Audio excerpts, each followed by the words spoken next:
അമ്മ അമ്മ ഞാൻ പോയിട്ട് വരാട്ടാ. ഞാൻ ഓഫീസിൽ പോയിട്ട്. ശരി, കിടന്നോളേട്ടാ.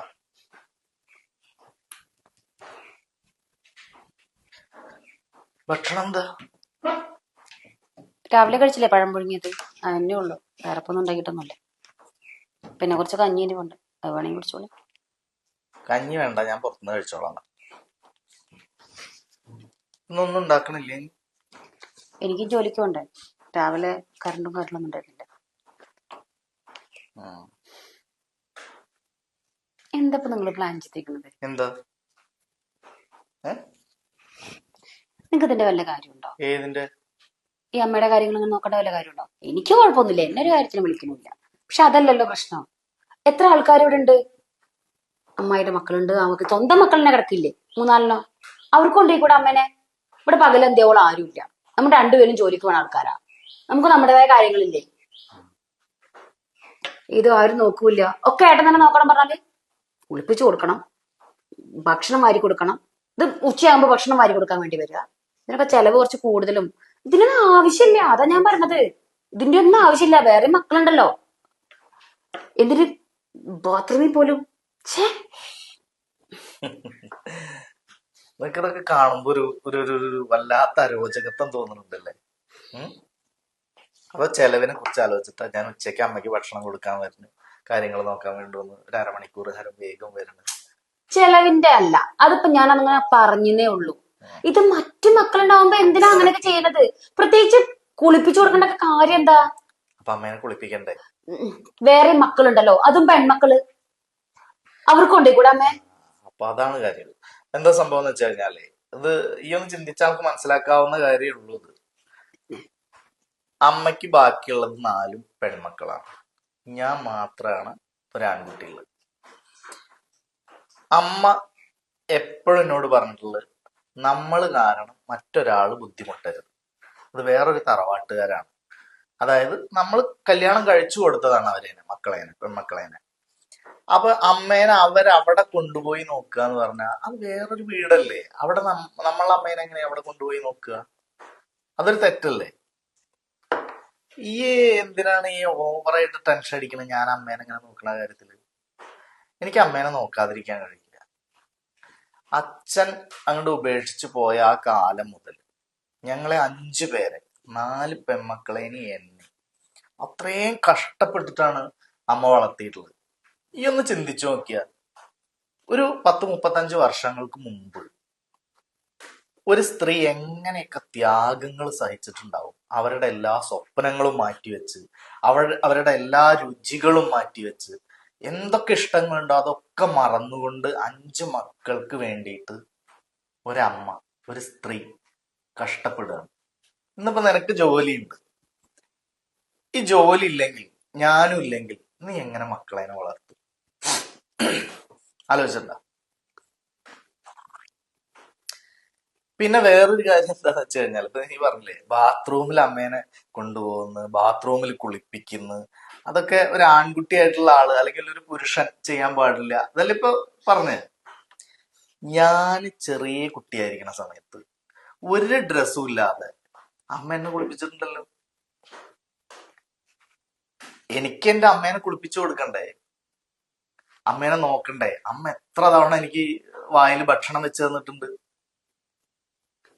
അപ്പൊ അങ്ങനെയൊന്നല്ല, അതിനൊരു ലിമിറ്റ് വെക്കുക. അത് നമ്മളിപ്പോ ഒരു അമ്മയാണെങ്കിലും ഒരു സ്ത്രീയാണ് എന്ന പരിഗണന വെച്ചുകൊണ്ട് തന്നെ നമ്മൾ പല കാര്യങ്ങളും ചെയ്യേണ്ടി വരും. അത് കുളിപ്പിക്കേണ്ടി വരും, ചിലപ്പോ വേറെ മറ്റു കാര്യങ്ങളൊക്കെ ചെയ്തു കൊടുക്കേണ്ടി വരും. നിനക്കതൊരു ബുദ്ധിമുട്ടാവാതിരിക്കാനും നിനക്കതൊരു അറപ്പായിട്ട് തോന്നാതിരിക്കാനും വേണ്ടിയിട്ടാണ് അമ്മയുടെ ഒരു കാര്യത്തിലും ഞാൻ നിന്നെ ഇടപെടുത്താത്തത്. മനസ്സിലായോ? അപ്പൊ ഈ ഇങ്ങനെ ടെൻഷൻ അടിക്കേണ്ട കാര്യമില്ല ഈ കാര്യം ആലോചിച്ചിട്ട്. മനസ്സിലായോ? എന്താ മിണ്ടാത്തത്?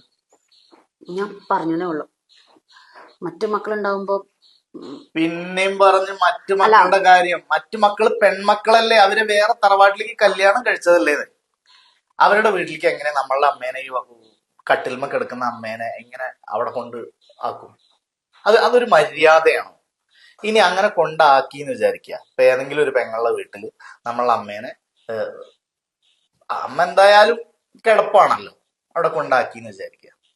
ആ വീട്ടിലത്തെ ആളുകളും അവരുടെ പരിസരത്തുള്ളവരും അവരുടെ കുടുംബക്കാരും നിന്നെ പറ്റി എന്ത് ചിന്തിക്കും? ഒരു മകന്റെ ഭാര്യയാണ്, അവള് ഇത് നോക്കണില്ല, പകരതാ പെൺമക്കളുടെ വീട്ടിൽ കൊണ്ടുവന്നാക്കിയിരിക്കണം, അങ്ങനെ പറയില്ലേ? അപ്പൊ അതിന്റെ മോശം ആർക്കാ? നിനക്കല്ലേ. ഇവിടെയാണെങ്കിൽ നീ നോക്കിയിട്ടില്ലെങ്കിൽ ഒരു കുഴപ്പമില്ല, ആരും ചോദിക്കാൻ വരില്ലല്ലോ. നിന്നോട് ആരെങ്കിലും ഇവിടെ വന്ന് ചോദിച്ചിട്ടുണ്ടാ എന്താ അമ്മേനെ നോക്കാത്തത്, അല്ലെങ്കിൽ അമ്മയ്ക്ക് എന്താ ഭക്ഷണം കൊടുക്കാത്തത്, എല്ലാം ഏട്ടൻ തന്നെ ചെയ്യണം? അങ്ങനെ ആരെങ്കിലും എന്റെ പെങ്ങന്മാര് പോലും വന്ന് പറഞ്ഞിട്ടുണ്ടോ? ഇല്ല. അപ്പൊ 4 പെൺമക്കളതിനെ അത്രയും പാഠങ്ങൾ പഠിപ്പിച്ച് നല്ല രീതിക്കാണ് ഞങ്ങൾ അതിനെ വളർത്തിയിട്ടുള്ളത്. അമ്മ, മനസ്സിലായില്ലേ? പിന്നെ വേറൊരു കാര്യം എന്താന്ന് വെച്ച് കഴിഞ്ഞാല്, ഒരു മാതാപിതാക്കൾ കുട്ടികളെ വളർത്തിയിട്ട് കഷ്ടപ്പെട്ട് വളർത്തുമ്പോ, അത് കഷ്ടപ്പെട്ടിട്ടല്ലെങ്കിലും എങ്ങനെയായാലും മാതാപിതാക്കൾ കുട്ടികളെ വളർത്തുമ്പോൾ അതിൽ പ്രത്യേകിച്ച് അമ്മയ്ക്ക് വലിയ സ്ഥാനമുണ്ട്. നമ്മൾ എന്ത് തിരിച്ചു കൊടുത്താലും, ഈ ജന്മം നമ്മുടെ ജീവൻ വരെ കൊടുത്താലും അതിന് പകരാവില്ല. അപ്പൊ നമുക്ക് കഴിയാവുന്നത് ഈ സമയത്ത് അവര് രോഗിയായി കിടക്കുമ്പോഴോ അതല്ലെങ്കിലും അവര് വേദനിപ്പിക്കാതിരിക്കുക, ഒരു ചീത്തവാക്ക് പറയാതിരിക്കുക, അവരെ പൊന്നുപോലെ നോക്കുക. അത് നമ്മളെ കടമയാണ്. പിന്നെ വേറൊരു കാര്യം എന്താന്ന് വെച്ച് കഴിഞ്ഞാല്, അമ്മയുടെ അടുത്ത് ഏറ്റവും വലിയ കടപ്പാടുണ്ടാവേണ്ട ആള് നീയാണ്, ഞാനല്ല. ഞാനിങ്ങനെ ഒരു പെൺകുട്ടീനെ ഇഷ്ടമാണ്, സ്നേഹാണെന്ന് പറഞ്ഞപ്പോ ധൈര്യമായിട്ടിരുന്നോ, ജാതി നോക്കണ്ട, മതവും നോക്കണ്ട, ഒന്ന് കൂട്ടിക്കൊണ്ടുപോവാ എന്ന് അമ്മയാണ് പറഞ്ഞത് ആദ്യം. ആ വാക്കായിരുന്നു എന്റെ ബലം. അതുകൊണ്ടാണ് ഇന്ന് ഞാനും നീ ഭാര്യയും ഭർത്താവുമായിട്ട് ഇവിടെ ഇരിക്കുന്നത്. വേറൊരു കാര്യം, നമ്മുടെ മക്കൾ ഇത് കാണുന്നുണ്ട്. ഞാൻ എൻ്റെ അമ്മേനെ നോക്കുന്നു, കുളിപ്പിക്കുന്നു, ഭക്ഷണം കൊടുക്കുന്നു, എല്ലാം നോക്കി കാണുന്നുണ്ട് നമ്മുടെ മക്കള്. ചെറിയ കുട്ടികളല്ലേ അവര്. അപ്പൊ അവരുടെ മനസ്സിൽ അത് വളരും, എങ്ങനെയാണ് ചെയ്യേണ്ടത് എന്നുള്ളത്. നാളെ നമ്മൾ ആരെങ്കിലും കിടപ്പ് രോഗിയായി കഴിഞ്ഞാൽ ഈ കുട്ടികളെ ഉണ്ടാവുള്ളൂ. അപ്പൊ അവർക്ക് തോന്നണം, എൻ്റെ അച്ഛൻ ഇങ്ങനെ ചെയ്തിരുന്നല്ലോ, പിന്നെ എനിക്ക് എന്താണ് ചെയ്താല് എന്നുള്ള ആ ഒരു തോന്നൽ കുട്ടികൾക്ക് ഉണ്ടാവട്ടെ. ഇനി ചെയ്തില്ലെങ്കിലും കുഴപ്പമൊന്നുമില്ല, നമ്മൾ നമ്മുടെ കടമ ചെയ്യുക, മാതൃകയാവുക. അവരത് മാതൃകയാക്കണോ വേണ്ടോ എന്നൊക്കെ ഉള്ളത് അവർ വളർന്നു വരുമ്പോ അവരുടെ സ്വഭാവ രൂപീകരണത്തിന്റെ കാലത്ത് അവർ തീരുമാനിച്ചോട്ടെ. നമ്മളതിനെ പറ്റിയിട്ട് ഇപ്പൊ ബോധർ ചെയ്യണ്ട. എന്തായാലും അമ്മ കിടക്കുന്ന റൂം വളരെ വൃത്തിയായിട്ടല്ലേ ഇരിക്കുന്നത്. ചില വീടുകളിലൊക്കെ നമ്മൾ രോഗികളെ കാണാൻ പോവാറില്ലേ, ആ സമയത്ത് എന്താ വീടിന്റെ റൂമിന്റെ ഉള്ളിലേക്ക് കയറാൻ പറ്റില്ല. അത്രയും സ്മെല്ലും വൃത്തിയായിട്ട് നോക്കാനിട്ടും പിന്നെ കിടക്കുന്ന സ്ഥലവും ഒക്കെ വളരെ മോശമായിട്ട് കണ്ടിട്ടില്ലേ ചില സ്ഥലങ്ങളിൽ? നീ എന്നെ എൻ്റെ അടുത്ത് പറഞ്ഞിട്ടില്ലേ ഇവിടെ അങ്ങനെ എന്തെങ്കിലും ഉണ്ടാകും, കുട്ടികൾക്കോ നിനക്കോ ഇവിടെ വന്നു പോകുന്നവർക്കോ എന്തെങ്കിലും അരോചകമായി തോന്നുന്ന ഒരു ചെറിയ സ്മെല്ല് പോലും ഉണ്ടാവില്ല. അത്രയും വൃത്തിയായിട്ട് അത് നോക്കുന്നുണ്ടല്ലോ നമ്മൾ. അതുപോലെ നീ വിഷമിക്കാൻ വേണ്ടി പറഞ്ഞതല്ല, പക്ഷെ നീ ഇത് മനസ്സിലാക്കണം. നീ ഇപ്പൊ നിന്റെ ഒരു സ്വകാര്യ സമയത്ത് എന്നോട് ചോദിച്ച കാര്യമാണ്, പക്ഷെ എനിക്കിത് പറയേണ്ടി വരികയാണ്. ഞാൻ ഇങ്ങനെ പറയാതെ തന്നെ നീ സ്വയം തിങ്ക് ചെയ്യേണ്ട ഒരു കാര്യമാണത്, മനസ്സിലാക്കേണ്ടതാണ്. ഞാൻ നിന്നെ കുറ്റപ്പെടുത്തിയതല്ല, പക്ഷെ എനിക്കിത് പറയാതിരിക്കാൻ വയ്യ, നീ ചോദിച്ചതുകൊണ്ട് പറഞ്ഞതാണ്.